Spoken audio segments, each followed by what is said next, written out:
Before you're ready for today's assignment, you need to know a little bit about elastic potential energy. One important piece of information is that it's an interaction between an object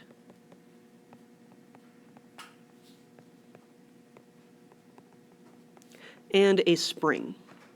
While we use the word spring, it doesn't have to literally be one. It could be something like a rubber band. The key thing for something to be able to store elastic potential energy is that it's either stretchy or squishy.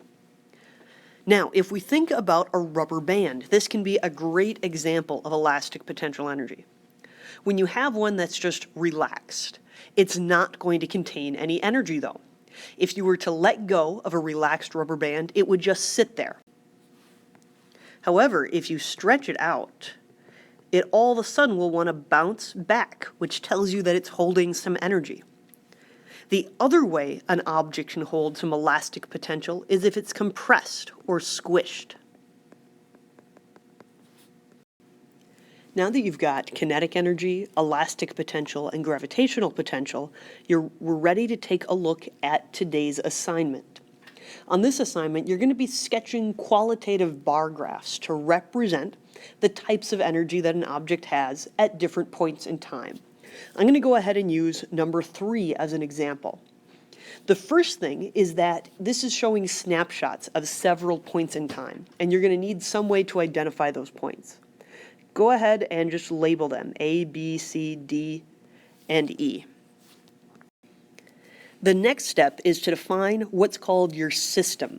That's the objects that you're taking into account. Your answers may vary a little bit depending on what you include in the system. So, first I'm going to do the simplest case. I'm just going to call the system the toy. Next, for each point in time, I want you to sketch a set of bar graphs that represent the energy contained by your system.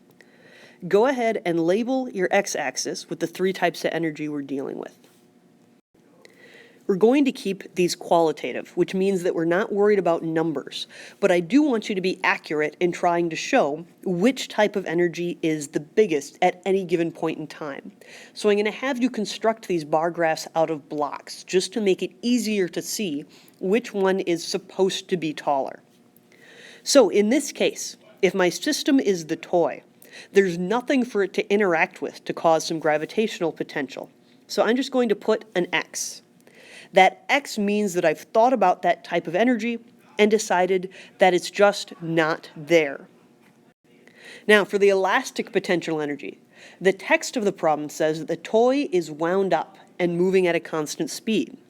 If it's wound up, that means that there's a spring inside that's been either stretched or compressed to store some energy. So I'm going to draw a few blocks to represent that it's got some potential energy. I went ahead and gave myself a fair number of blocks because as time goes on, as it goes from A to B and so on, it's going to lose some of that elastic potential energy as the toy unwinds. Next, it says that the toy is moving at a constant speed. So I'm going to go ahead and indicate that it has some kinetic energy. And if I were to move ahead to points B, C, D, and E, that kinetic energy would stay the same.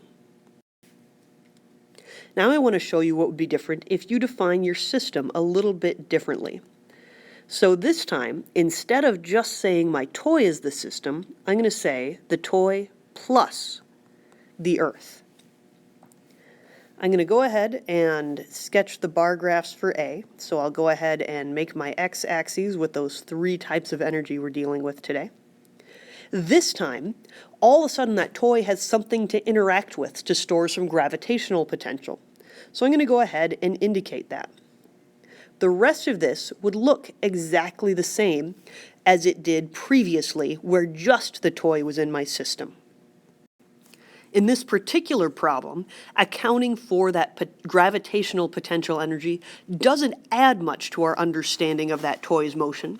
But when you have an object moving upwards or downwards, that's going to be a very important type of energy to include, so you'll need to make sure that the Earth is included in your system. In general, if you can see from the problem that there is something storing a type of energy that's going to end up impacting the motion, then you need to include that object storing energy in your system. The last thing I want to mention is that while I only sketched the bar graphs for point A, you need to make sure that you sketch them for several points in time in order to show how the way the energy is stored does or does not change over the course of the object's motion.